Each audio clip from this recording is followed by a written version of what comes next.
అన్నీ నాకు తెలుసు. నాకు అదే మాదిరిగా ఇక ముఖ్యంగా చెప్పాల్సింది ఏంటంటే, నేను పుట్టింది పెరిగింది చెన్నైలో అండి.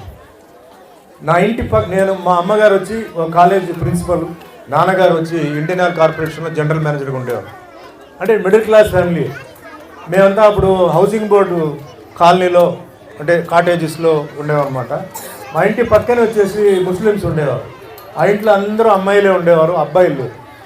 సో ప్రతి ఫెస్టివల్కి వాళ్ళకి ప్రతి ఫ్రైడే జుమ్మా నన్ను ఇంటికి తీసుకెళ్ళి ఆ పూజ అంటే వాళ్ళు ఆ పాద్య అదంతా చేసి నాకు భోజనాలు పెట్టేవారు. మా అమ్మగారు ఎక్కడైనా నాన్నగారు వాళ్ళ ట్రాన్స్ఫర్ మీద లేకపోతే ఎక్కడైనా టూర్కి వెళ్తే నేను వాళ్ళ ఇంట్లో ఒక 4 రోజులు 5 రోజులు పెరిగాను అనమాట. సో నాకు ఆ ముస్లిం కల్చర్ కూడా నాకు బాగా అలవాటు. నాకు ముస్లిం అభిమానులు చాలామంది ఉన్నారు. సో అట్లా నాకు కూడా జంషీర్ బేగ్ అని చెప్పి నా అభిమాని ఇదిగో ఉన్నాడు. నాకు తెలిసి 40 సంవత్సరాల నుంచి నా అభిమాని. సో ఇవన్నీ ఒక అభిమాని దొరకడం అంటే సిన్సియర్ అభిమాని దొరకడం అంటే ఏది ఆశించి కూడా నాకు దొరకడం అంటే అది నిజంగా అది కూడా ఒక అదృష్టం. కమర్షియల్గా చాలామంది ఉంటారు, ఆ సినిమా హిట్ అయినా ఫ్లాప్ అయినా ఉన్నా లేకపోయినా ఎప్పుడు ఫోన్ చేస్తూ లెటర్ రాస్తూ ఇప్పుడు ఫోన్ చేస్తూ మాతో ఉంటున్నారనమాట. అలాగే నాకు స్కూల్ ఒక క్రిస్టియన్ కాన్వెంట్లో నాకు మా అమ్మగారు వేసారు. అంటే అప్పుడు చెన్నైలో తక్కువ ఉండేది, కాన్వెంట్లో నేను చదివాను. ఈరోజు నేను ఏదైనా ఇంగ్లీష్ మాట్లాడుతానంటే అది కాన్వెంట్ ఇంగ్లీషే. ఆ కాన్వెంట్లో నాకు నేర్పించిన ఇంగ్లీషే నాకు ఈరోజు వరకు వచ్చింది. కాలేజీలో నేర్చుకుంది కాదు, నాకు కాన్వెంట్లో నేర్పించిన ఇంగ్లీషే.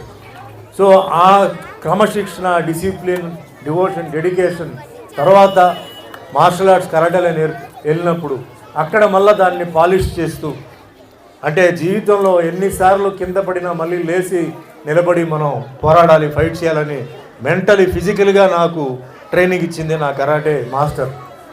సో వాళ్ళకి నేను పాదాభివందనాలు చేస్తున్నాను. అట్లా నేను ఎందుకు చెప్తానంటే ఒక్కొక్కరు ఇక్కడ ఉంటున్న పిల్లలకి ఒక గురువు వస్తారు, ఎవరో మీకు ఒక ఇమేజ్ వస్తుంది, మీకు మిమ్మల్ని ముందు తీసుకెళ్ళడానికి ఎవరో ఒకరు వస్తారు. కానీ అన్నిటికన్నా ముఖ్యం ఈరోజు మీరు ఇక్కడ ఉన్నారంటే అది మీ తల్లిదండ్రుల వల్లే. మీ తల్లిదండ్రులు ఎంత కష్టపడ్డారు, మీ బట్టల కోసం కానీ భోజనాల కోసం కానీ స్కూల్ ఫీజు కానీ ఏదైనా సరే అది మీకు తెలియదు. ఎందుకంటే మీ చిన్నప్పుడు మీకు ఏం జరిగిందో మీకు తెలియదు. ఇప్పుడు కొంచెం కొంచెంగా మీకు అర్థమవుతుంది. కాబట్టి తల్లిదండ్రులు మీరు మర్చిపోకూడదు, గురువులు మీరు మర్చిపోకూడదు. ఇంత మంచి స్కూల్లో మేము పెట్టి చదివిస్తున్నారు.